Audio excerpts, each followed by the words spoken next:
Live from ABC7, this is Eyewitness News on LA56. Students at UCLA are on high alert. A woman was jogging when she was attacked by a man with a knife. Now the search is on for her attacker. A family mourns the death of a USC grad. He was beaten to death last week. His parents seeing his body for the first time since the attack. The DWP is going nonstop to fix the broken pipeline in Westwood. Crews hope to have it fixed by tomorrow night. Reopening Sunset Boulevard could take a while longer. Good evening. I'm Ellen Leva in for Colleen Sullivan. I'm David Ona. Welcome to Eyewitness News on LA56. A crime alert at UCLA. A woman reported being attacked with a knife while jogging on campus, and now the search is on for her attacker. Eyewitness News reporter Leanne Suter is live in Westwood with reaction. Leanne. David and Ellen, female students and staff here at UCLA on alert tonight and on edge after that attempted assault right here on campus. Now, here's what we know tonight. Police say that woman, the victim, is a UCLA student. She was out for a jog last night around 8:30 when she was attacked. It happened near the Murphy Sculpture Garden just south of McGowan Hall.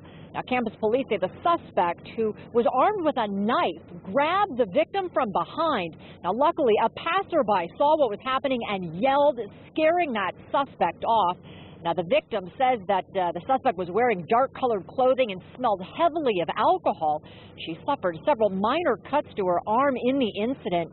Campus police now are warning everyone on campus to be on alert, and women say they are very concerned. Some of our classes end around like 10 p.m., so we walk around thinking we're safe, and we really should watch out, actually.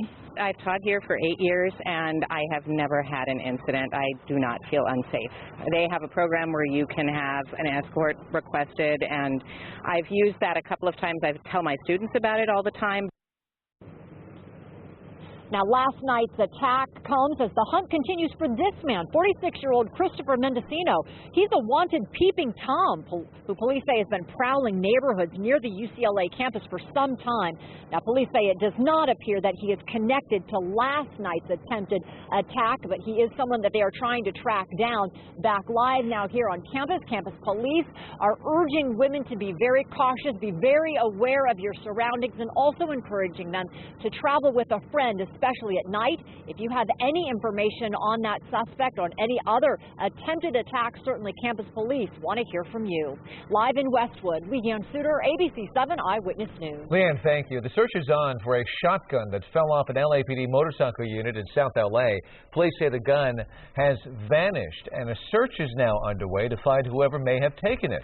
Air7 HD was over the scene at Vermont and MLK where the incident happened. Officers immediately set up a command post and started detaining people and searching them to see if they had the gun. No one was arrested, and the gun is still missing. Investigators believe the mechanism that holds the shotgun on the LAPD motorcycle malfunctioned. A heart-wrenching day for the parents of a USC grad student beaten to death last week. They went to the funeral home in Alhambra where his body is being held, and this is the first time they've seen his body since the brutal attack. Eyewitness News reporter Mark Cota-Robles tells us 4 teens have been charged with his murder. This is Shinronji's family stepping outside the Chunghwa funeral home just moments after seeing their son. His mother and father overcome with emotion. While the parents don't speak English, this cousin spoke on behalf of the family with help from a translator. When they hear about this terrible news, they were shocked. And it's like heaven fall down, the sky fall down. According to the LAPD, the 24-year-old USC grad student was attacked by a group of teenagers last Thursday morning outside his apartment. 4 teens are now charged in the death, all of them under the age of 20, and each being held in county jail without bail. The G family confirmed that Shinron was their only son under China's one-child policy. This young man was supporting this family in the future, and now they're wiped out by a senseless crime. LA County Supervisor Michael Antonovich is expressing frustration with the U.S. State Department. He says it took far too long to have visas approved before the G family could travel to Los Angeles.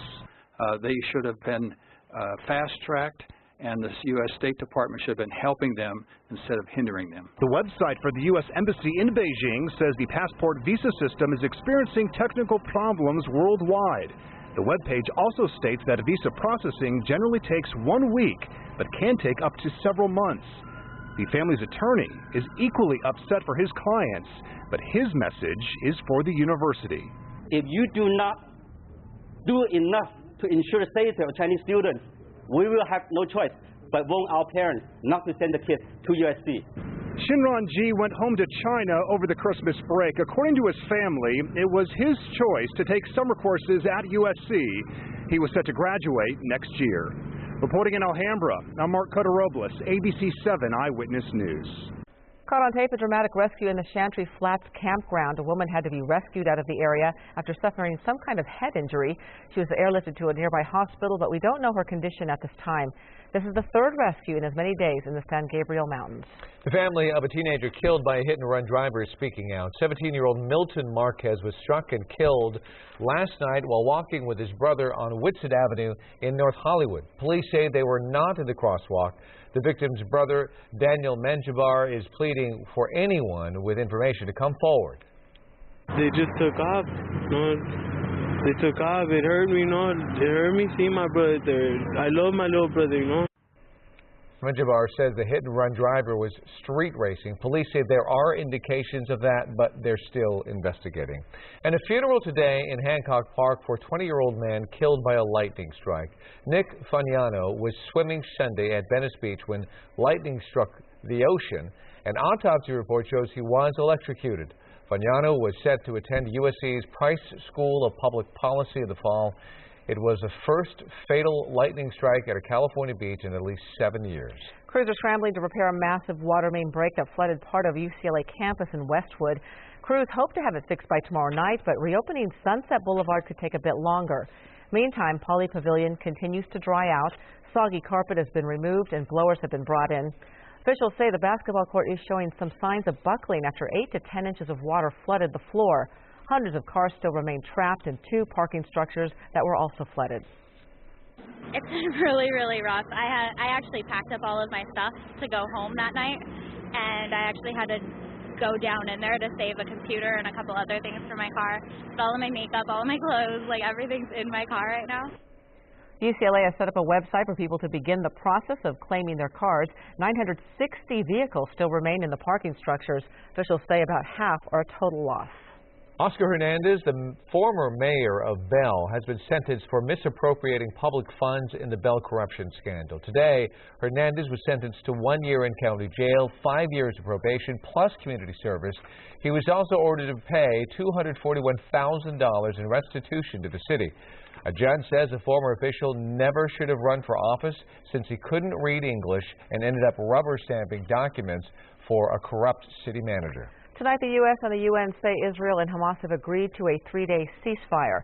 Secretary of State John Kerry has been trying to shuttle diplomacy to bring the warring sides to a lasting truce. And this may pave the way, although Israel is allowed to keep demolishing the tunnels bored under Israeli soil to infiltrate Hamas attackers. For Palestinians in Gaza, it means badly needed relief. And ABC's Richard Cantu reports. Scenes such as this, an Israeli shell striking a market in Gaza, will come to a temporary halt Friday morning. Israel and the Palestinian factions have agreed that they are now prepared to implement a 72-hour unconditional humanitarian ceasefire. The ceasefire also calls for Israeli and Palestinian delegations to meet in Cairo for talks aimed at a more durable peace. Since the latest fighting broke out July 8th, Palestinians report more than 1,400 killed, mostly civilians. Israel says 61 of its soldiers and 3 civilians have died. The ceasefire will be a blessed relief to more than 200,000 Palestinians in Gaza who have fled their homes for shelter at 86 United Nations facilities. Even here, they have not been safe. On Wednesday, at least 17 Gazans died when a shell hit this school, which was supposed to be a safe haven. The Palestinians will be able to receive food, medicine, and additional humanitarian assistance. The announcement of a ceasefire came just hours after Israeli Prime Minister Benjamin Netanyahu vowed to destroy the network of underground tunnels Hamas has dug from Gaza to attack Israel, with or without a ceasefire. And Israel released new video, it says, shows that Hamas is launching rockets from the heart of its civilian neighborhoods. Richard Cantu, ABC News, New York. Americans are being warned not to travel to the 3 African countries hit by an Ebola outbreak. The travel advisory applies to travel in Guinea, Liberia, Sierra Leone, and Nigeria, where more than 1,300 cases have been reported.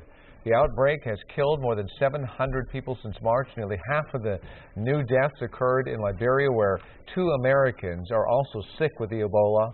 The United States is looking into options of bringing the Americans back to the U.S. for treatment. Up next, you can call her a miracle baby, a newborn girl caught in the middle of a violent tornado. How she somehow survived as debris flew right at her. Plus this. I saw about 10, around more, coming out. They were just coming out like a horror movie. Chased by a pack of coyotes, one Burbank man's terrifying encounter and his warning to neighbors. Another warm day out there. Check out some of the cumulus clouds. Try to get going over the mountains. No rain, though, really. But we might have some heading into the weekend. I'll tell you about it coming up in a few minutes. Stick around. She wasn't a fan of the song when she recorded it. Then it became her biggest hit. I'm George Pinocchio, the song, the star, and where she's headed to perform it now in tonight's Hollywood Wrap. Plus, Sharknado 2 causes a Twitter storm. I'll fill you in on the lightning it caused on social media next.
Coyotes terrorizing a Burbank neighborhood, at one point chasing a homeowner. He has video of the roaming coyotes, and he shared it with Eyewitness News reporter Jory Rand.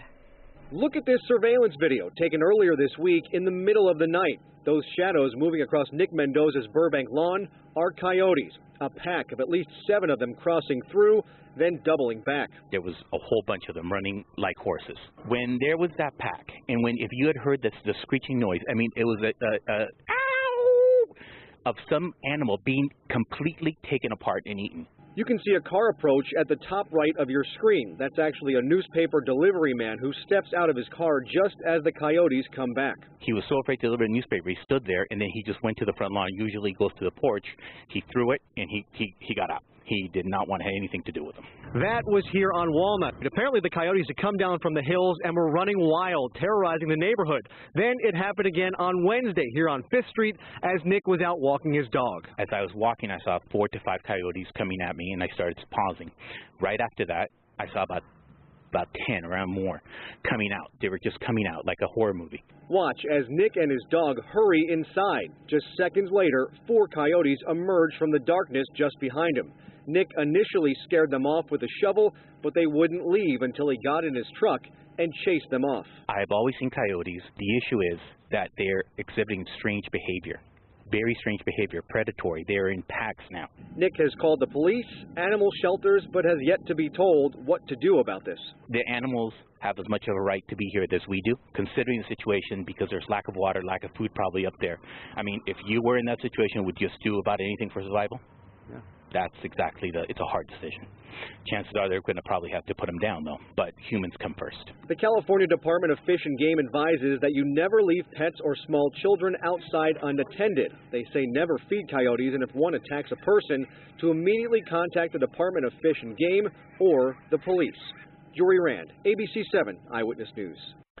A young Massachusetts family is grateful after surviving a tornado that nearly killed their newborn daughter. On Monday, the family was driving home from a doctor's appointment outside Boston when a tornado quickly formed. Debris began hitting their truck. They pulled off the road and jumped into the back. The father says that's when a piece of wood flew right where the baby's seat was. It was like 6 inches away from my baby that if it hit my baby's chest, it would have ended my baby's life. It's a miracle that we are alive today. It really is. They followed a fire truck until it stopped. They got help for their daughter, who was covered in glass shards. Firefighters poured water over her to wash it off. The baby and her mother are recovering from their injuries. Schools of anchovies have turned up dead at a Northern California harbor. The anchovies were found around sunset at the harbor in Santa Cruz. Apparently, they were seeking shallow water to avoid being eaten by whales and other predators. The sheer number quickly depleted the oxygen supply, killing the anchovies. It's going to cost about $10,000 to clean up the dead anchovies from the harbor. It's actually a thing happened here in Marina del Rey in May. Remember that? Remember that. Put out a smell that was really awful. Yeah, we don't like it. Not my favorite smell. Top 20 not favorite smell. I'm with you. What's up there? Maybe today though it'll cook in the heat. We'll put them on the pizza. That would be good. We have the heat out. It was another hot day. Temperatures above average. Not smoking hot where we're hitting records or anything, but another hot one. The question is, when does the rain return? Well, we've got some changes, folks, in the forecast. In fact, today around Big Bear, some cumulus clouds firing up on our time lapse. Nothing that's squeezed out rain. There were a couple of readings earlier on, but overall, nothing impressive in terms of rain reaching the ground. So let's look at those numbers. Chatsworth, 100, 105 in Hemet. Anaheim, you hit 91. We are looking at the high temperatures from today, by the way. And we're looking out over nice clear sky. Laguna Beach, beautiful, beautiful. Not, almost not a cloud in our live HD camera right there. 69 degrees, light breeze out of the west, 14 miles an hour. Check it out, a warm evening, 96 still in Santa Clarita, 90 in Hemet, and 105 again in Palm Springs. Things are going to stay toasty for most of the forecast, but things will change come, looks like Saturday, Sunday, and it's a little bit iffy. We might actually have possibly some somewhat significant rain chances. High pressure's been the weather maker. I don't know if you can make this out right here, this arc in the atmosphere, okay? That's high pressure, and around it we see that clockwise rotation. And that pulls in that monsoonal moisture, which is great if you're looking for rain chances. Going into Saturday and Sunday, that would be the case. So we're going to have a rain chance in there, mainly for the mountain areas. Now, the question is, and I'm going to show you this off to the west, we're going to have a trough, a low pressure build in. And why is that important? I'll explain right here in the future scan. We're going through Thursday and into Friday, high pressure still in control. Going into Saturday and Sunday, though, we're going to see that monsoonal moisture move in. But watch what happens on the left side of your screen. Low pressure digs into the west of us, right? If it is far enough east, that'll keep the monsoonal moisture over the mountains. If it's not, we could see more moisture over LA in the inland areas, the valleys, and we could see a rain chance for everybody. So it's wait and see a little bit. We're going to get a little bit more info tomorrow with the moral runs, and we'll see how that plays out. But right now, the rain chance is in there for the mountains and the high desert. Tonight, clear, patchy fog late, 67 in the valley, 75 in the high deserts. And then highs tomorrow, another hot one. Yeah, 104, I almost said 94 in Palmdale. That's hopeful, wishful thinking. 101 Santa Clarita tomorrow, and 101 Riverside. A hot one, toasty one. Not a scorcher, but it's up there. 89 tomorrow in LA, 70 forecast. Some tropical clouds moving in, that monsoonal flow, and a slight chance of rain on Sunday. So it is in there, it's just not significant, and we'll cool it down next week. In the valleys, IE, that same slight chance of rain on Sunday. Temperatures right around 98 tomorrow, and then cooling down to 90 later on by the end of the weekend.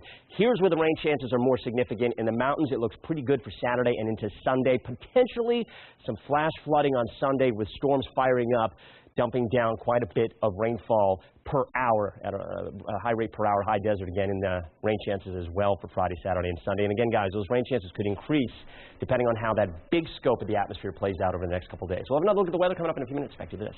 Sounds great. Thank you. And tonight's Hollywood Wrap, a young pop star joins the Hunger Games crew. Plus, news involving a classic music star. But first, the passing of a behind-the-scenes Hollywood star. And here's George Pinocchio with all the details. A very talented man here. We are saying goodbye tonight to the man known as the godfather of makeup.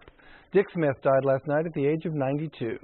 The Oscar-winning makeup wizard spent his life creating some pretty unforgettable transformations. He turned a middle-aged Marlon Brando into a jowly Vito Corleone in The Godfather. Smith is also the guy who turned a teenage Linda Blair into a scary demon in The Exorcist. Before becoming the first makeup artist to receive an honorary Oscar for lifetime achievement, he shared one for the work he did on F. Murray Abraham in Amadeus. Smith is also the guy who turned a young Dustin Hoffman into a centenarian in Little Big Man, and Hal Holbrook into Abraham Lincoln. He also transformed Hal into Mark Twain and won an Emmy for it. Dick Smith died of natural causes. Singer Dionne Warwick is heading to San Jose to sing about her classic hit about that city.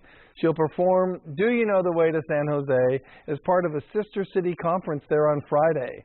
The song won Warwick her first Grammy, and it became her biggest international hit. The funny thing? She says she recorded it as a favor to songwriters Burt Bacharach and Hal David, even though she didn't think much of the song. When it became a hit, she says she cried all the way to the bank. As for the song, she says she's having a lot of fun with it now. Grammy-winning singer-songwriter Lorde will soon be playing on the Hunger Games team. The 17-year-old will handpick the artists who will contribute to the soundtrack for the upcoming sequel to Hunger Games Mockingjay Part 1. She will also provide the lead single for the album. The film will hit theaters in November. Finally, the Sci-Fi Channel sequel, Sharknado 2, the second one, took a huge bite out of the ratings in the cable TV world, and it had an even bigger presence on Twitter. The follow-up to the campy action comedy premiered with 3.9 million viewers. That's 3 times as many as the original Sharknado. And on Twitter, the movie broke records. At one point during the premiere, Sharknado 2 held all top 10 trending topics on Twitter. It got more mentions than Miley Cyrus did during the 2013 MTV VMA Awards, and more than Kim and Kanye's wedding. Perhaps Kim, Kanye, and Miley should be in Sharknado 3, which, by the way, is in the works. I'm not surprised. And I wouldn't be surprised if they take part in that. Yep. All right. All right, thank you, George. Well, still ahead, 60 million reasons to smile. What a Southern California Powerball winner plans to do with his sudden fortune. And this. Wash their car. Walk their dog. I mean, I'm ready to work with them anytime. President Obama says he'll go the extra mile to get Republican leaders to work with the White House. And do you have a question for Los Angeles Mayor Eric Garcetti? Log on to ABC7.com/newsmakers, then click on Submit Your Question. He could answer it on an upcoming edition of Eyewitness Newsmakers.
A Fontana man has won a $60 million Powerball lottery. 76-year-old John Jack Long went to the store that has his favorite popsicles, and he bought 3 lottery tickets. The night of the drawing, July 19th, a neighbor told him the winning ticket was bought at that store, and workers told him the winner was a regular customer with a power wheelchair, which described Long. Well, a few days later, he checked the numbers online and saw that he had won. I went on the website and checked the numbers, and I kept looking at it.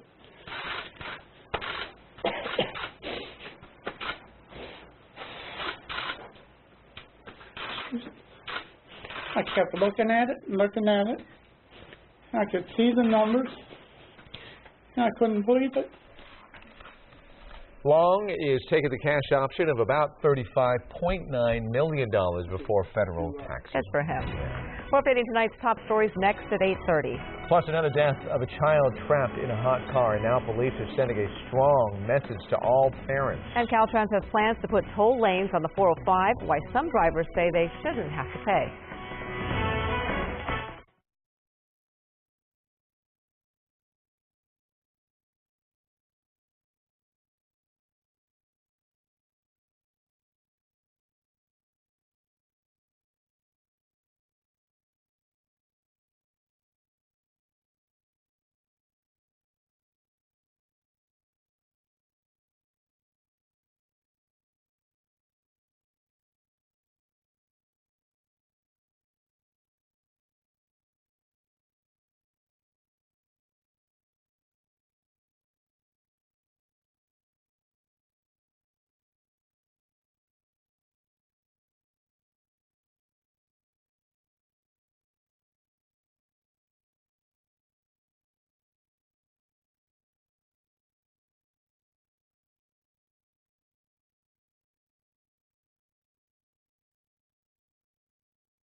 Live from ABC7, this is Eyewitness News on LA56. Updating our top stories, a search is on for a man who attacked a woman while jogging on the UCLA campus in Westwood. The victim reported the incident last night near Murphy Sculpture Garden south of McGowan Hall, and police say the suspect was holding a knife. He ran away when someone yelled at him. A painful day for the parents of a USC grad student from China beaten to death a week ago today. His parents visited the funeral home in Alhambra where the body of their son, 24-year-old Jinran Ji, is being held. 4 teens have been charged in connection with Ji's murder. They're expected to be arraigned August 12th. Secretary of State John Kerry confirms that Israel and Hamas have agreed to a 72-hour humanitarian ceasefire beginning tomorrow. Kerry has been in New Delhi meeting with Indian leaders. UN officials say during the ceasefire there will be negotiations to try to achieve a more durable peace. Good evening, I'm David Owner. I'm Ellen Leva in for Colleen Sullivan. Welcome back to ABC7 Eyewitness News on LA56. Other news, a child dies after being trapped in a hot car. It's another tragic reminder that these tragedies can be avoided. Whether a car is left unlocked or a child is left inside, it can take just minutes to turn deadly. An Eyewitness News reporter Leo Starbuck shows us just how dangerous it is. The tragic death of a 3-year-old boy who died after being trapped in a hot car in Sylmar yesterday has police taking action. They're reminding parents not to leave car doors unlocked. Police say the 3-year-old's parents were apparently asleep in their home when the child wandered out of the house and went into the car. Never leave a child alone in a car. Don't let your kids play in unattended vehicles. Teach them that a vehicle is not a play area. In 2014, we've already experienced 19 fatalities in the United States, 3 of which come from California. So our fear is that when it really starts to warm up in August and September, that we will see more fatalities. So far, I've been sitting inside of this vehicle for over 2 minutes, and I'm getting extremely hot. The temperature gauge just atop the vehicle shows just how hot it is inside of this car. It's about 114 degrees, and I'm getting hotter and hotter. It's getting a little more difficult to breathe, so I'm going to go ahead and get out right now, and you can see I am sweating profusely. Very, very hot. If I were a child, I'd be in really, really big trouble. Too hot for a child. At 104 degrees, a child's organs can begin to shut down. At 107 degrees, children can die. Police are investigating the death of the boy in Sylmar, but so far the parents have not been charged with a crime. California law prevents parents from leaving their children 6 years old or younger in a car alone, whether it's hot or not. Important to note that a child's body temperature can rise up to 5 times faster than that of an adult. Remember, folks, when you park your car, police want you to take inventory of who might be in your vehicle. Make sure they all get out, including your pets. In Panorama City, Leo Story, ABC7 Eyewitness News. There are now 9 confirmed West Nile infections in Orange County. All those infected are males of various ages. 6 of those cases are in Santa Ana. Officials say there are a high number of mosquito pools that are carrying the West Nile virus in Santa Ana. Virus is transmitted through the bite of infected mosquitoes. And a big victory for California's high-speed rail line. A state appellate court has overturned 2 lower court rulings that had stalled funding for the project. The ruling allows the state to resume selling bonds to pay for the $68 billion bullet train. Last month, federal officials approved a plan to let California acquire land between Fresno and Bakersfield, the first leg of the rail line project. From there, it would extend to San Francisco and LA and eventually Sacramento and San Diego. Covered California officials have announced the insurance rates for 2015 involving 10 companies that are taking part in the state health exchange, and the average rate increase will be 4.2%. Officials say that is relatively low. About a third of customers could see a rate hike of 5 to 8%, but some will have no increase or pay as much as 8% less. For more information on today's announcement, go to our website, ABC7.com. House of Representatives will start its August break a little late this year. GOP leaders canceled today's vote on an emergency spending bill to address the border crisis.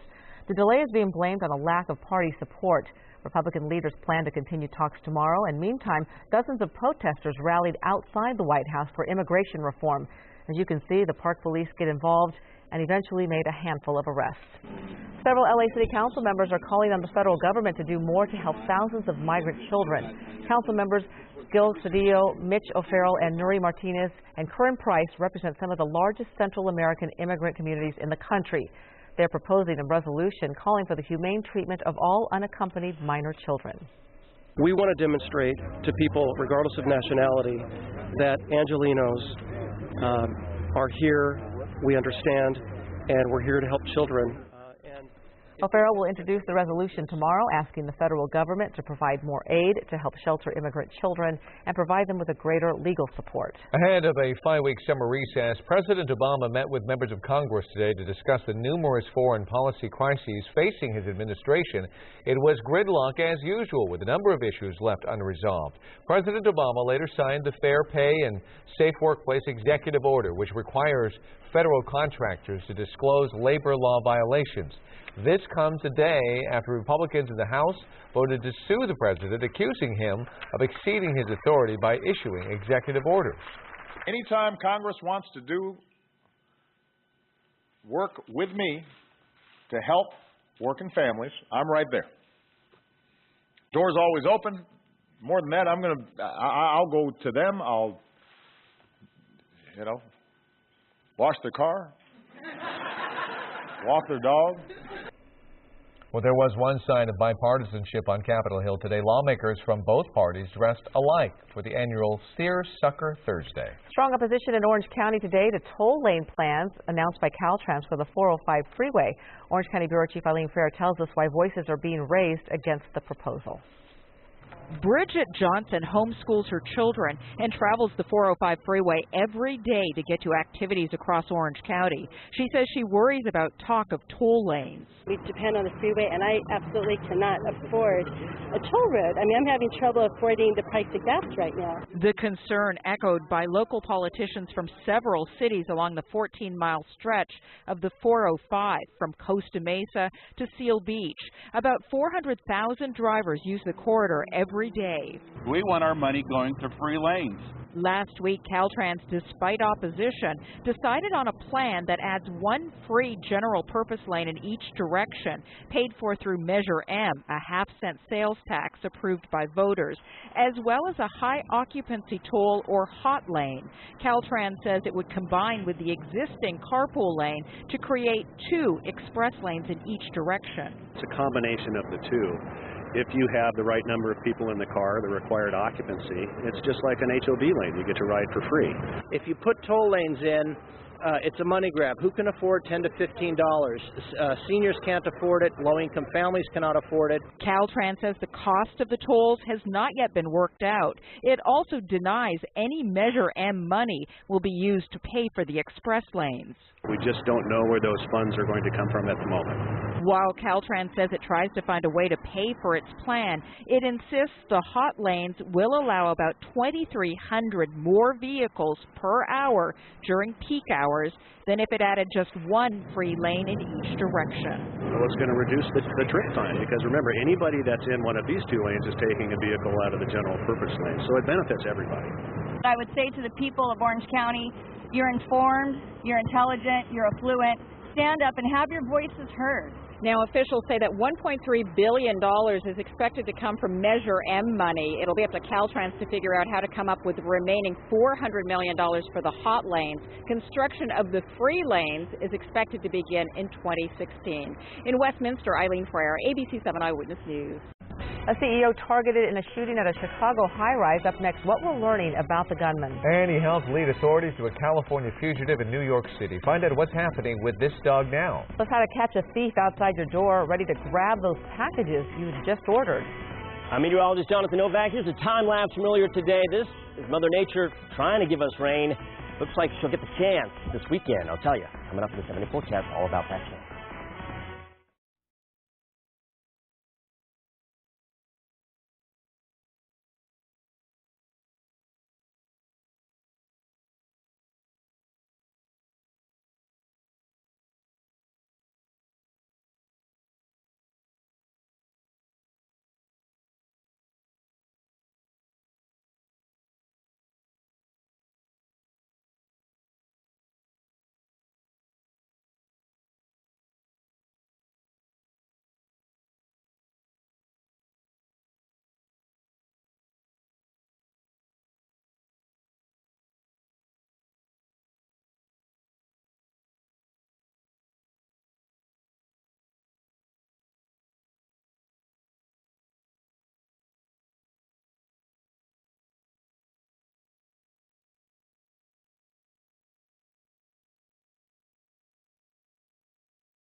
Police say an apparent disgruntled employee shot his boss at a Chicago high-rise office building before taking his own life. Investigators say tech company Aerostream was downsizing, and a number of employees, including the alleged shooter, were being demoted.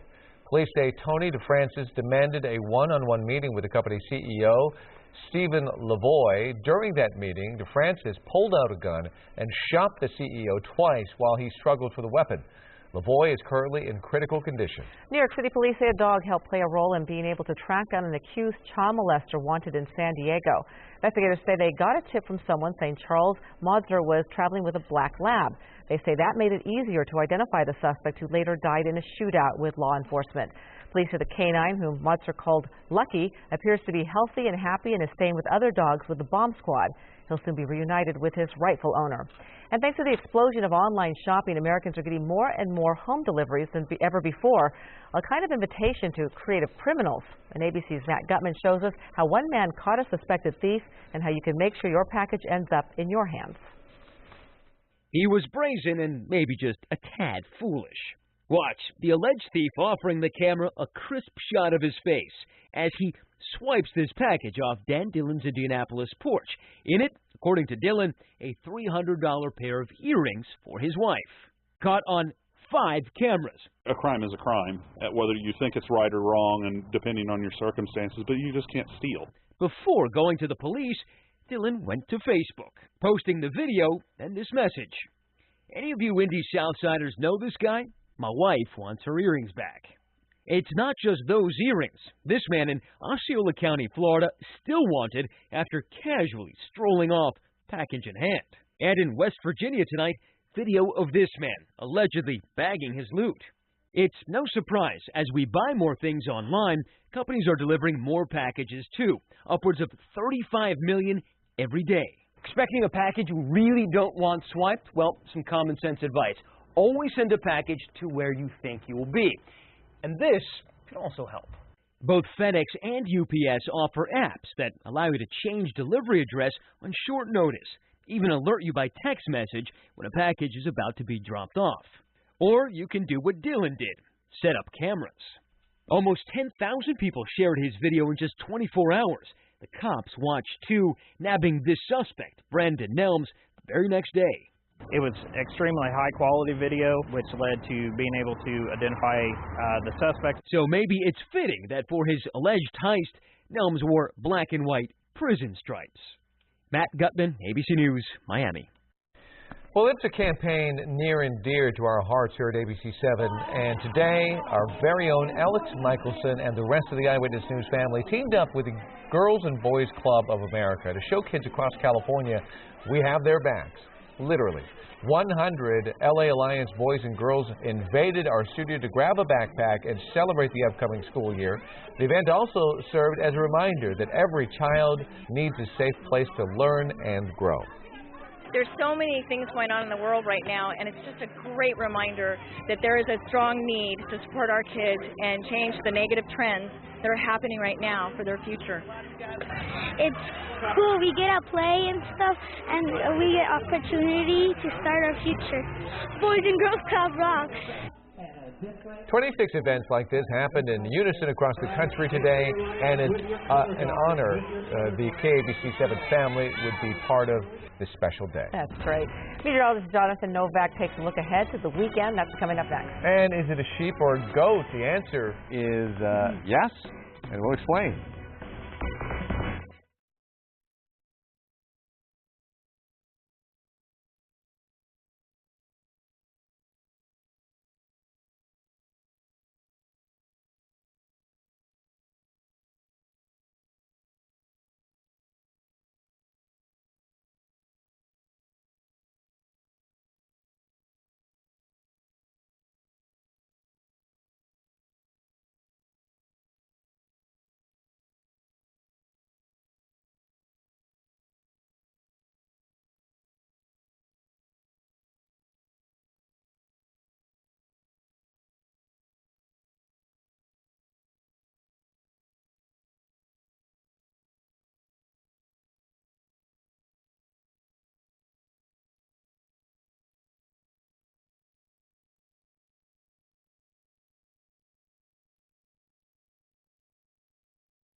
You ever have one of those days? Remember, it could be worse. You could end up with your head stuck in a cinder block like this cute little guy in Phoenix.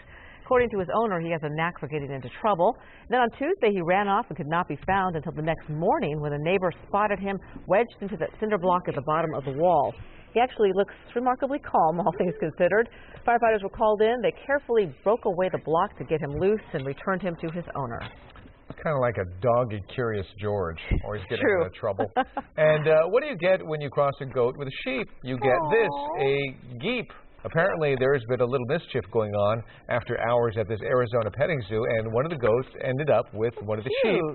Geeps are rare, but they are not unheard of, and we saw one born in Ireland just a few months back. It's adorable. You know the sound they make? What?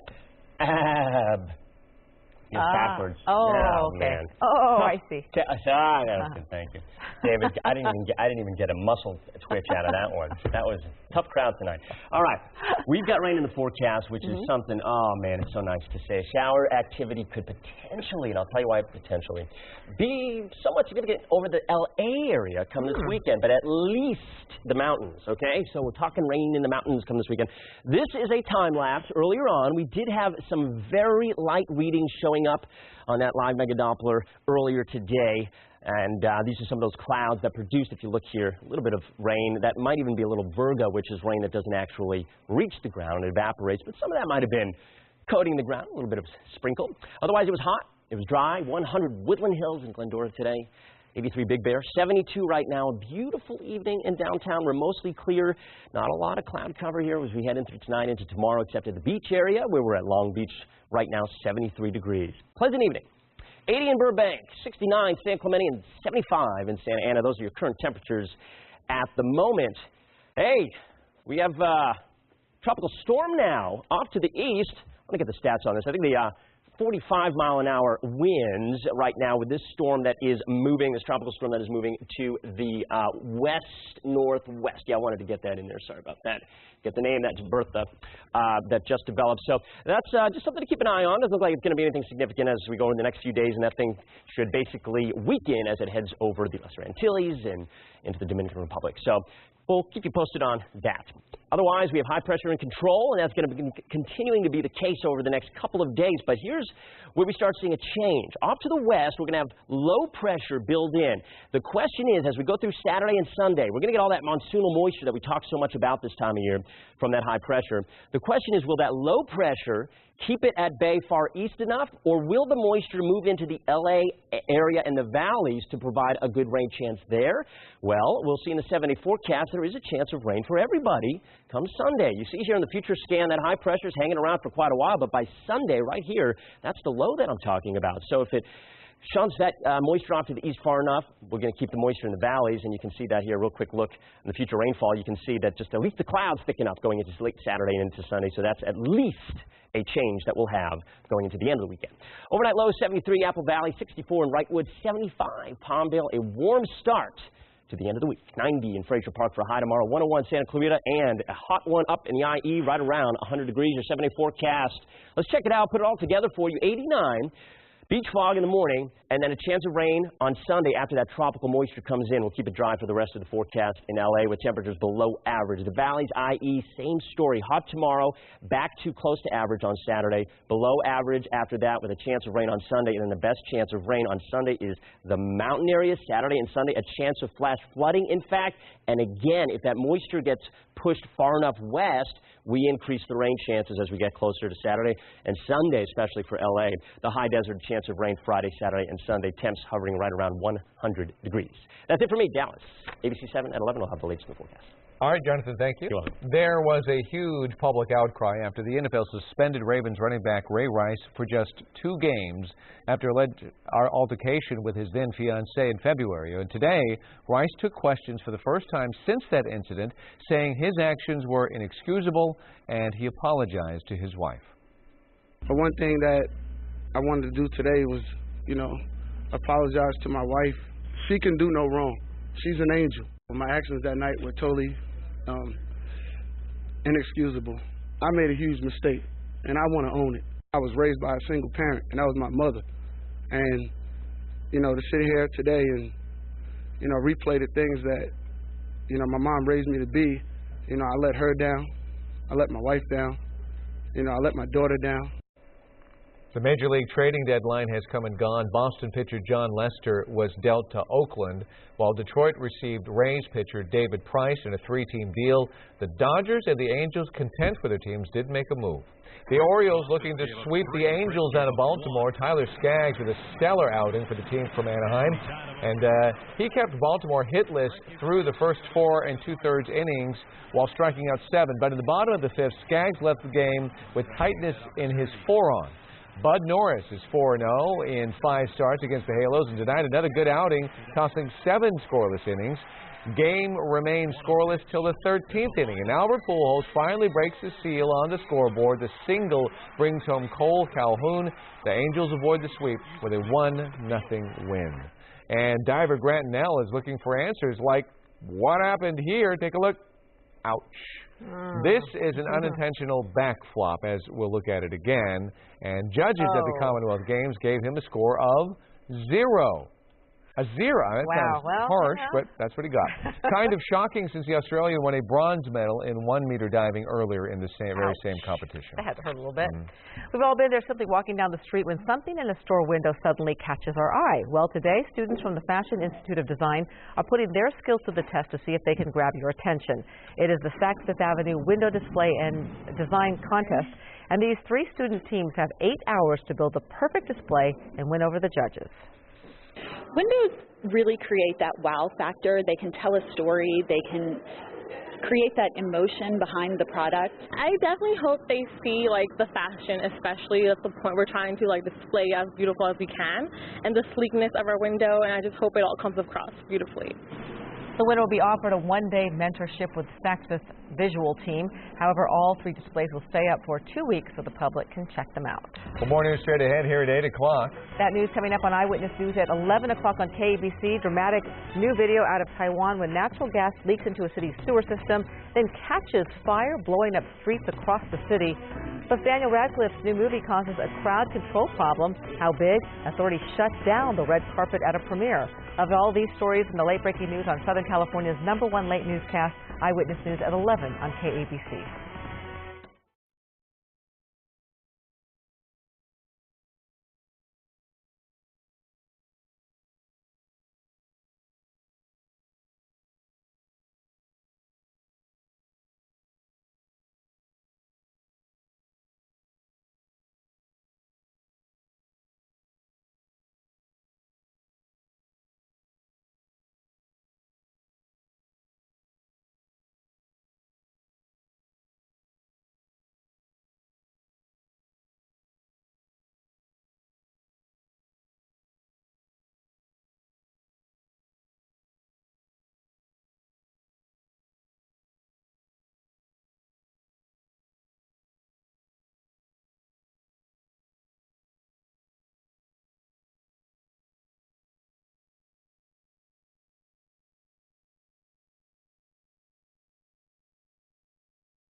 It's a car lover's dream. 400 unique collector cars are up for auction in Burbank. More than 60 were formerly owned by the late Bob Pond, a noted Palm Springs collector. From the high end to the historic, there's something here for everyone. The auction at the Burbank Airport Marriott runs through Saturday. Admission is free for military personnel. Firefighters also get in free tomorrow on Fireman Friday. Thanks for joining us for Eyewitness News at 8 here on LA56. Law and Order SVU is next. Good night.